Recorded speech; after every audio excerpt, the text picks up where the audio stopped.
crystal blades, golden tongues, alien skulls, secret chambers. Egypt's not done shocking us.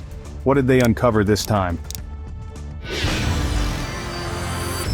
Beneath the sands of Egypt lies a secret that's baffled explorers, archaeologists, and researchers for decades. Everyone knows the surface of the Giza Plateau, the pyramids, the Sphinx, the ancient tombs. But deep below it, hidden from tourists and kept away from the spotlight, is something far stranger. What some call a buried city. A vast, mysterious underground network carved right into the bedrock. This isn't some rumor whispered in back rooms. In the 1990s, Egyptian authorities allowed limited exploration under Giza. What was found shocked even seasoned experts. Chambers, tunnels, and entire stone-lined shafts, some stretching down more than 100 feet beneath the surface.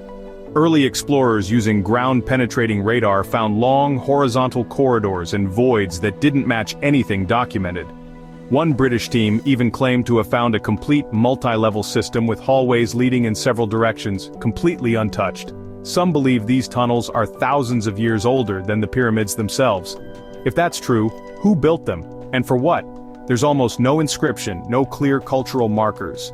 Just long, cold passages that seem designed to go unnoticed. Even stranger, there's a complete media blackout on the topic today. Independent researchers trying to revisit the tunnels are often denied permits. Some say the Egyptian government, alongside international institutions, is sitting on something massive. Something that could rewrite everything we know about civilization's origins. In one case, explorers described finding a sealed underground chamber filled with ancient air, untouched for thousands of years. They were ordered to stop digging, cameras were taken, no official records were released. Since then, whispers of a subterranean city have only grown louder. Why would anyone go to such lengths to hide an underground complex? Why is no one allowed to continue the excavations openly? These questions hang heavy over Giza, right below the feet of millions of visitors. To this day, much of what lies beneath Egypt's most famous site remains locked away in silence. Roughly 150 miles south of Cairo in the El Minya region, archaeologists uncovered a tomb that seemed like hundreds of others, until they reached the final chamber. Inside was a skeleton with a skull that defied easy explanation.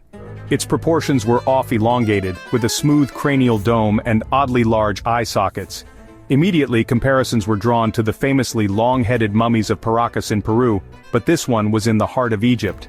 Researchers were quick to suggest cranial deformation, an ancient practice where skulls were intentionally shaped during infancy. But here's the twist. No signs of binding were found. No pressure marks, no tool marks. Just a naturally fused, elongated skull, unlike any others in the region. It was buried alone, in a chamber surrounded by strange symbols carved directly into the stone. Not typical hieroglyphs, but abstract spirals and grid patterns that didn't match known Egyptian writing. The tomb itself was even more curious. Sealed tight, untouched for possibly 2,000 years, with no indication of royal affiliation. Yet the burial was done with precision. Whoever this individual was, they were important, but not Egyptian in the traditional sense. Some fringe theorists believe this could have been a foreign envoy, possibly even part of a forgotten elite race that predated dynastic Egypt. Others whisper something wilder, a non-human entity, honored and hidden. Is this skull proof of ancient contact with beings unknown, or a genetic anomaly buried with great care? The mystery deepens when you consider that the Egyptian authorities quickly sealed off the site. Photos leaked, but no formal reports followed, no museum displays, just silence. It's as if someone doesn't want us looking too closely. Just east of where the El Minya skull was found, back at the Giza Plateau, another enigma has kept researchers guessing for decades. The Sphinx, already wrapped in legend, may not be what we think it is. Beneath its paws lies a chamber, confirmed by multiple ground-penetrating radar scans, including a famous one by the Stanford Research Institute in the 1990s. The data revealed hollow spaces and corridors that shouldn't be there, yet they are. And they've never been excavated. Why not? That's the question that bothers everyone. The official line claims there's nothing of interest. But if that's true, why block access for over 30 years? Some researchers believe these chambers could be part of the same underground network as the Great Pyramid, possibly even connected to the lost subterranean city itself. Others go further, saying the chamber contains an ancient archive, possibly from a pre-flood civilization. The legendary Hall of Records, written about by mystics and seers for centuries. In 1996, the Egyptian Antiquities Authority allegedly denied permits to a team that wanted to drill into the chamber, citing risk of damage. But insiders claimed the real reason was pressure from international interests, and whatever lies beneath was already quietly explored and sealed again. What could be inside? A sarcophagus? Advanced technology? Ancient documents that rewrite history? No one outside the inner circle seems to know. But the data doesn't lie. The chamber is there. The entrances are blocked, and no one's allowed back in. It's as if the Sphinx, already a silent guardian, is protecting something beneath it. Something the world isn't ready to see, or something someone doesn't want revealed. Scattered throughout Egypt's oldest temples, particularly in Abydos and Dendera, are carvings of a strange symbol that's still stirring debate: the jet pillar. It looks like a vertical spine stacked with crossbars, almost mechanical in appearance. In fact, some people say it resembles a piece of equipment more than a symbol, something you'd expect to find in a machine, not on an ancient temple wall. To traditional Egyptologists, the jet represents stability and eternal life. It's usually associated with the backbone of Osiris, the god of the underworld. But why the mechanical look? Why the almost electrical design? Some carvings show it being held upright by priests or even activated in rituals with rays coming out of it. One relief in the Temple of Hathor shows a jet standing between two mysterious devices. Long tubes with lotus-like ends and serpentine lines. It doesn't look spiritual. It looks like a blueprint. Fringe researchers suggest the jet was more than symbolic. Some believe it may have been a real device, possibly even part of an energy transmission system. There are even theories, controversial yes, that say the jet was some sort of ancient power column, used in religious rituals involving sound or resonance. After all, many temples where the jet appears have unusual acoustic properties. What makes it even stranger is how widespread it is across Egypt, carved and painted in high relief on walls, sarcophagi and ceremonial artifacts. Was it just art? Or was it a forgotten science, expressed in the only language the ancients had? Even the name jet, which scholars link to eternity, feels like a clue. Something that was meant to last forever. Something embedded into the stone itself, waiting for someone to decode it. In early 2021, archaeologists exploring the necropolis of Taposiris Magna, just west of Alexandria, opened a sealed burial and found something that immediately sparked headlines: a mummy with a solid gold tongue placed carefully in its mouth. Unlike most mummified remains, which are often found stripped or looted, this one was intact. Even stranger, the body wasn't alone.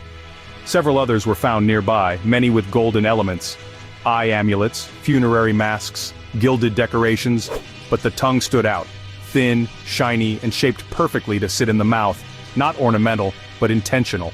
Why give a mummy a golden tongue? Some scholars believe it was meant to help the dead speak in the afterlife, to communicate with Osiris during judgment. That's what the texts suggest. But others aren't convinced. After all, golden tongues aren't a common tradition in Egyptian burials. In fact, only a few cases have ever been found.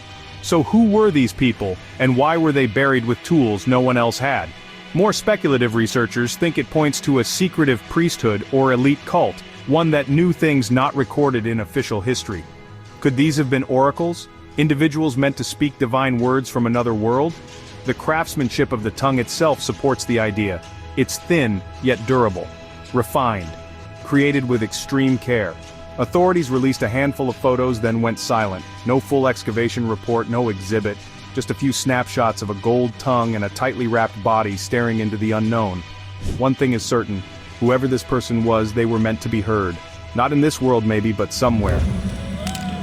Saqqara has always been one of Egypt's most active burial sites. But in 2020, during an excavation just south of the Step Pyramid, archaeologists uncovered a set of coffins that caused more questions than answers. Among the dozens of mummies found in sealed shafts were a few that stood out. Long, slender limbs, elongated skulls, and faces preserved with strange, expressionless masks. Now these mummies weren't labeled as royalty or priests. No names were carved into their coffins, yet the burials were pristine, untouched for over 2,500 years, with fine linen wrappings and polished wooden sarcophagi. When researchers took initial scans of the bodies, some features looked off. The skulls were unusually large at the top, narrowing at the chin, creating a kind of teardrop shape that didn't match typical human anatomy. In X-rays, even the bone density and structure seemed unusual. To be clear, no official source is calling them alien. but the visual similarities are hard to ignore. They don't resemble any known group from ancient Egypt. Some scientists suggested disease or deformity.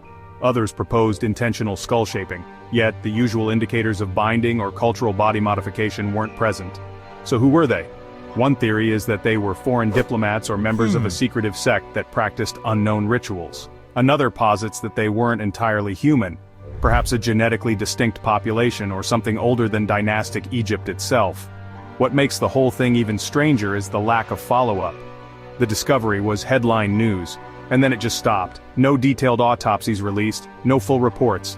It's as if the entire thing was quickly wrapped up, boxed and hidden away. The images, though, are real, and once you've seen them, they're hard to forget. In the Temple of Hathor at Dendera, there's a carving that has fascinated scholars, astronomers, and mystery hunters for over a century.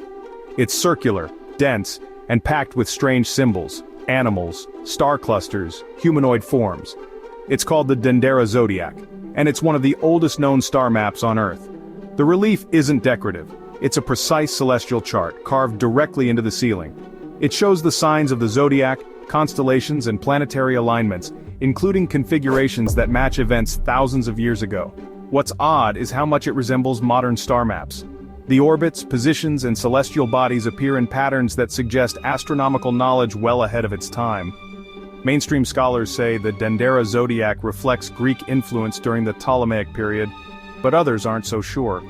Some patterns suggest observations that would have required telescopes. Others align with star formations only visible from different hemispheres, and the way it was carved, with extreme symmetry and cosmic balance, doesn't match the surrounding art styles of the era. Some researchers believe it may be a surviving fragment from a much older map, passed down, altered, or even recovered from a lost civilization. There are even stories, though undocumented, of matching star charts found deep in underground chambers. If that's true, the Dendera Zodiac isn't just art. It's a message, a record, maybe even a warning, and it forces us to ask, who were the true astronomers of ancient Egypt, and how far did their knowledge really go? Whether it was drawn from the stars above or something far more mysterious, it remains one of the most advanced celestial carvings ever discovered in stone. Beneath the Great Pyramid of Giza, not inside its massive stone body but carved into the rock below it, lies a structure few people have even heard of. It's been nicknamed the Spiral Chamber, and it doesn't show up on tourist maps or in most history books. But the clues to its existence come from high-precision scanning technology and old excavation notes that were quietly archived and nearly forgotten. Back in the early 2000s, a series of private ground-penetrating radar scans, some conducted by independent researchers, revealed a strange spiral-shaped cavity twisting downward beneath the base of the pyramid. Unlike the straight, functional tunnels typical of Egyptian architecture, this cavity seemed to curve and coil, almost like a helix, deeper into the limestone bedrock. The depth, unknown. The purpose, completely unrecorded. Official Egyptology rarely mentions this. Some say it's just a natural fissure. Others claim it's part of an unfinished tomb. But the shape doesn't fit. It's not just winding. It appears methodical, as if deliberately carved in a spiral. The idea that someone thousands of years ago created this hidden coil beneath the most famous structure on Earth is chilling. So what was it for? One theory suggests a ritual chamber used for initiations tied to the ancient solar cults. Another claims it's part of an energy system, a sort of pressure coil designed to harness Earth's natural frequencies. And yes, the more fringe interpretation suggests something even more dramatic, that this spiral was a kind of vessel chamber, or even a storage space for knowledge meant to be buried and found much later. Whatever the purpose, the chamber remains sealed off. No modern team has been allowed to dig into it. Some believe it was briefly accessed in the late 1990s, but nothing official was ever released. No photos, no reports, just quiet denial. Until someone is allowed to go deeper, the spiral chamber will remain just out of reach, winding silently in the dark beneath a pyramid that still refuses to give up all its secrets. Few areas on Earth are as studied as the Giza Plateau, and yet it still finds ways to surprise even the most seasoned archaeologists.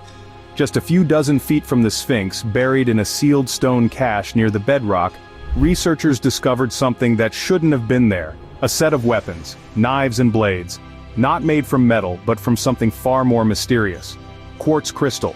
The objects were sharp, perfectly symmetrical, and partially translucent. The craftsmanship was exceptional. Smooth edges, balanced weight, even ornamental carvings etched directly into the crystal. But no known Egyptian dynasty ever mass-produced weaponry from quartz. It's a material that's fragile when mishandled and requires sophisticated tools to shape accurately. So why were they buried near the Sphinx? And who made them? Some archaeologists say they were ceremonial, never meant for battle, but instead used in high-level rituals. That would make sense, given the proximity to one of Egypt's most sacred structures. Yet others have pointed out the lack of symbolic markings or inscriptions. No cartouches, no royal names, just geometry, clean, cold, and precise. Even more bizarre, some of the blades showed no signs of erosion, despite being thousands of years old and entombed near limestone-rich ground. This suggests they were sealed in a way to prevent any environmental decay. Someone wanted these objects to survive undisturbed. Theories range from lost technologies to a priesthood that mastered a forgotten art of crystal shaping. More speculative voices even claim these could have been tools from a non-human culture, brought and buried to preserve knowledge, or hide it. Egyptian authorities released only a few official photos. Since then, the weapons have vanished into museum archives with no current public display. What we're left with is the knowledge that, beneath the sand beside the Sphinx, someone once buried weapons too advanced, too pristine, and too out of place to ignore. Just behind the Great Pyramid, nestled between two stone walls, and easy to overlook, is a small fenced-off hole in the ground. It doesn't look like much, but what lies beneath is one of Giza's most baffling and underexplored features.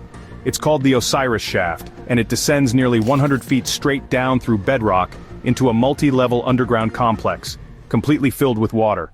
3 chambers, 1 vertical shaft, no inscriptions, no decorations, just rough walls, open space, and sarcophagi too large to move without major effort. The lowest level, submerged year-round, contains a massive granite sarcophagus, too wide for the tunnel above it. So the big question is, how did it get there? Mainstream scholars say it's a symbolic tomb dedicated to Osiris, the god of the underworld. But if it was only symbolic, why go through the trouble of carving such a deep and dangerous shaft? Why bury it beneath layers of bedrock in total secrecy? There are no public pathways, no light, no signs. It wasn't meant to be found easily. Some researchers have proposed that the Osiris Shaft was part of an initiation chamber for priests or royalty, a kind of spiritual descent into the underworld. Others take the theory further. They believe it was a gateway, not in the science fiction sense of teleportation, but as a physical structure meant to harness Earth's energy and align with the stars, a cosmic connector between this world and something far beyond. When Zahi Hawass first entered the shaft, it was flooded and pitch black. Divers went in with cameras, and what they found only raised more questions. Why the massive sarcophagus? Why the silence surrounding the discovery? And what lies beneath the water that no one is talking about? It's one of the deepest man-made structures at Giza, and one of the least understood. A tomb, a temple, or a forgotten doorway to something we've yet to comprehend. The answers might still be buried under the water, waiting. In the ancient city of Avaris, once the bustling capital of the Hyksos dynasty in northern Egypt, archaeologists uncovered something truly strange during a careful excavation of a palace complex. While mapping out the royal courtyard, the team came across several pits arranged in a deliberate pattern. Inside, human hands, right hands, buried on their own, with no accompanying bodies, jewelry, or objects. This wasn't a battlefield site, it wasn't a crime scene. Everything about the placement seemed intentional, even ceremonial. The hands had been neatly placed, not dumped. And the fact that they were all right hands was especially notable. Ancient Egyptian records speak of a military tradition where enemy combatants or warriors would surrender a right hand as a way to claim rewards or prove a victory. The findings at Avaris could very well be the physical evidence of this practice, possibly the first real example ever discovered. But the mystery deepens when you look closer at the remains. Some of the hands were exceptionally large, with bone structures that didn't fit the typical size range of the local population. Were they just warriors with above-average builds, outsiders, or something more symbolic? It's important to note that these hands weren't displayed publicly or thrown into the desert. They were buried with care, right within the palace grounds, a place of power. Some researchers think this suggests a ritual or cultural rite, one with spiritual meaning tied to strength, bravery, or even protection. There's no clear answer yet. Since the discovery, the site has been preserved, and scholars continue to study the finds with cautious respect. While some theories lean toward practical explanations, Others believe the presence of such unusually large hands hints at a deeper layer of ancient belief, or perhaps a group of people history didn't fully record. Whatever the truth, the hands at Avaris open a new chapter in understanding how the ancient world marked triumph, conflict and power, in ways that still leave us quietly puzzled today. In 2020, archaeologists working on the west bank of Luxor made a headline-grabbing announcement. They had uncovered 30 previously unknown tombs, tucked away in a hillside not far from the Valley of the Kings. What made this find remarkable wasn't just the number. It was their condition. Many of them were completely untouched. Inside, the tombs held colorful coffins, carved statues, funerary masks, and walls covered in vibrant paintings, scenes that looked like they were finished yesterday. The colors hadn't faded, the inscriptions were clear, and in some tombs, even the burial goods were still in place. Some of the tombs belonged to high priests, others to scribes and workers, not kings or queens but people who kept Egypt running behind the scenes. Yet, the care put into their burials was astonishing. In one chamber, archaeologists found a perfectly intact sarcophagus surrounded by pottery, amulets, and tools. It had never been opened. What's fascinating is how hidden these tombs were. They weren't in plain sight, and they didn't follow the grand axis of royal burials. They were carved into the rock in a more private way, almost secretively. Some believe this was intentional, an attempt to shield them from tomb robbers. Others think it was tied to a local cult or forgotten group that followed its own burial customs. Among the finds were rare papyri, unusually shaped Shabti figures, and even a burial with a wooden mask unlike any seen before, almost tribal in design. The tombs are now being carefully studied, but most of the discoveries haven't reached the public yet. If these 30 were found in just one season, who knows how many more lie hidden in the cliffs of Luxor. It's a reminder that Egypt still has secrets. And sometimes it's not the pharaohs who surprise us, but the quiet lives of those who served them. That's about it. Write in the comments which discovery surprised you the most. For more useful information, watch other videos.